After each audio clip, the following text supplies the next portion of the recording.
right. Hey, I've got 5 amazing foods your brain will love, and one it probably isn't going to love.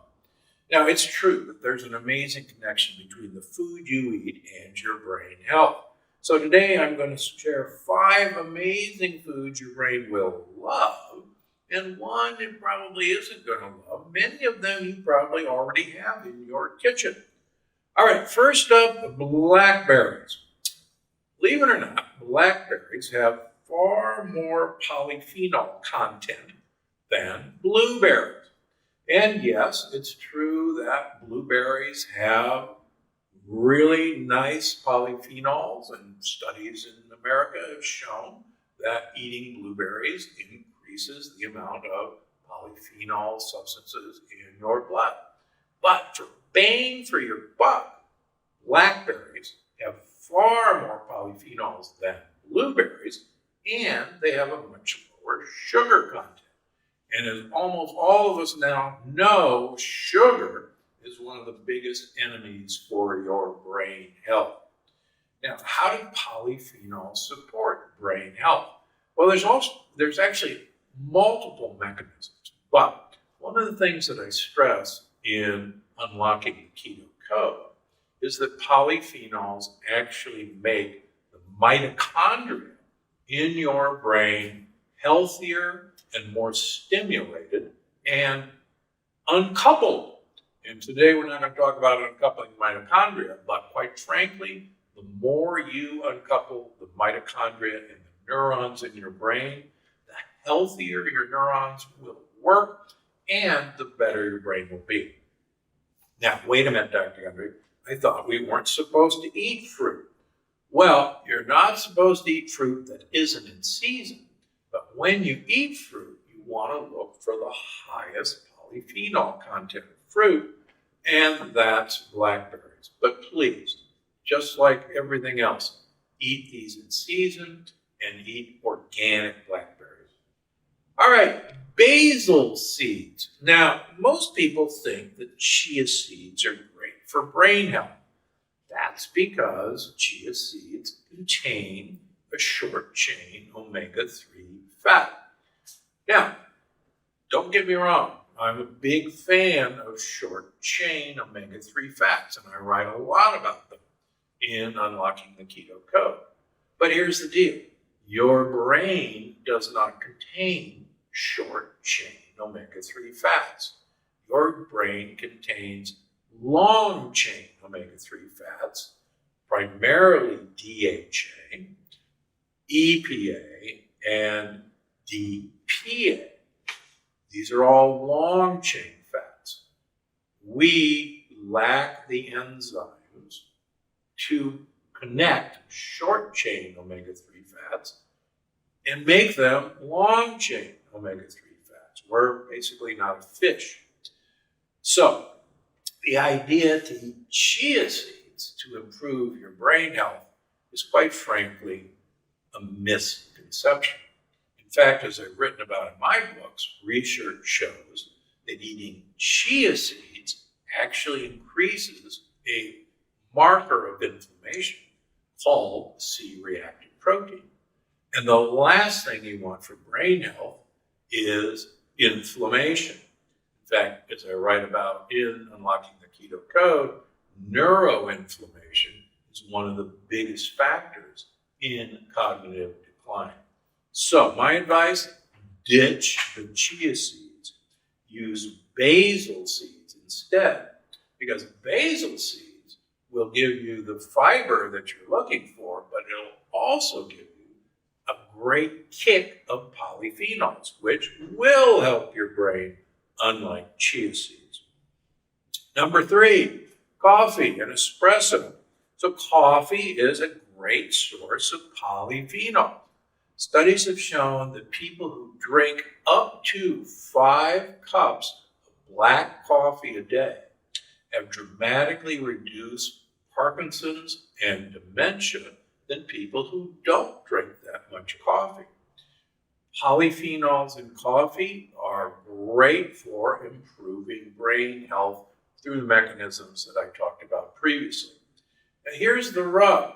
Unfortunately, adding milk or cream to your coffee binds the polyphenols so that they're no longer available to you to use.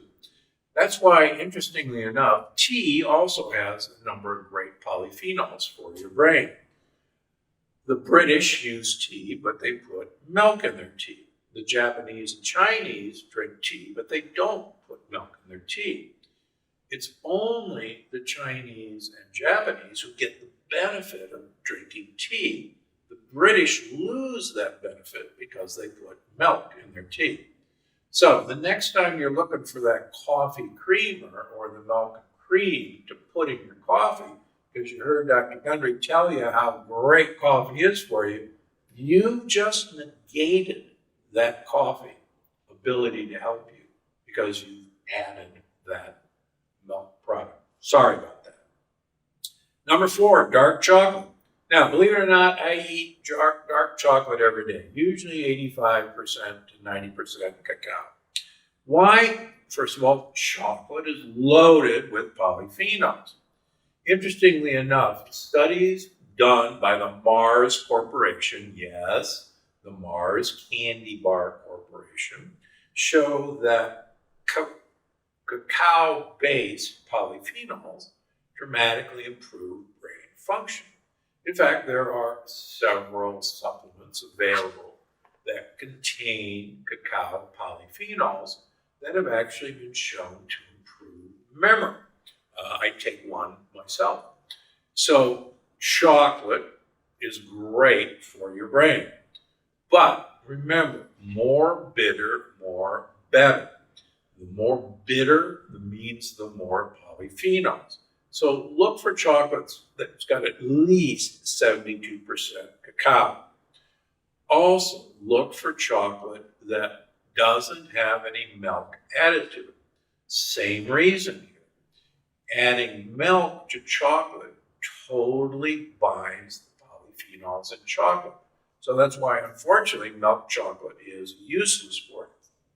Also, if you're looking for chocolate, avoid Dutch or alkali chocolate. Dutching was discovered as a way of taking the bitterness out of chocolate. And as you might guess, the Dutch developed this technique. And it adds alkali to cacao. So if you see Dutch chocolate or alkali chocolate, throw it away. It has none of the health benefits. Finally, we're getting chocolate products that have stevia, like Lily's, allulose, or monk fruit as the sweetener. So you can really dramatically reduce the sugar content in chocolates. And in fact, and I have no relationship with the company, last night I had an 85% piece of Lily's dark chocolate as my chocolate of the night. So these things are available. They really help your brain health. Number 5, eggs. Now, not just any eggs. What you're looking for is pastured or omega-3 eggs. Many people, including several of my friends in neurology, refer to them as a cognitive multivitamin. Now, this is a very controversial area, and I won't go into all the controversies. But eggs contain lots of vitamin B12. They do contain short-chain omega-3 fatty acids, but not long-chain. Some of the omega-3 eggs do have a healthy dose of DHA. And if you're looking on the label, look for DHA on your omega-3 eggs. They are available. They also contain choline. Choline is an essential compound for your brain. But before we jump on the choline bandwagon, remember that many of us have gut bacteria that convert choline into a compound called TMAO that I've written extensively about that may actually impair vascular health. Some of us make these bacteria, some of us don't have these bacteria, but so choline is a mixed bag. Just remember that many of us who take choline supplements thinking that we're going to improve our brain health may actually be hurting our brain health. And I unfortunately measure this in my patients, and we could see the effect in some patients of choline in eggs and supplements actually increasing their TMAO. So if you want to experiment with eggs as a source of choline, ask your doctor to run a TMAO test on you before and after and see what happens. Don't overdo eggs. Be careful because of this factor. And again, make sure they're pasture-raised or omega-3. How many eggs? Quite frankly, I rarely eat eggs anymore, particularly in the United States. I eat them in Italy and sometimes in France when I know where the chicken came from. But eggs are not the most beneficial thing if choline is a problem for you.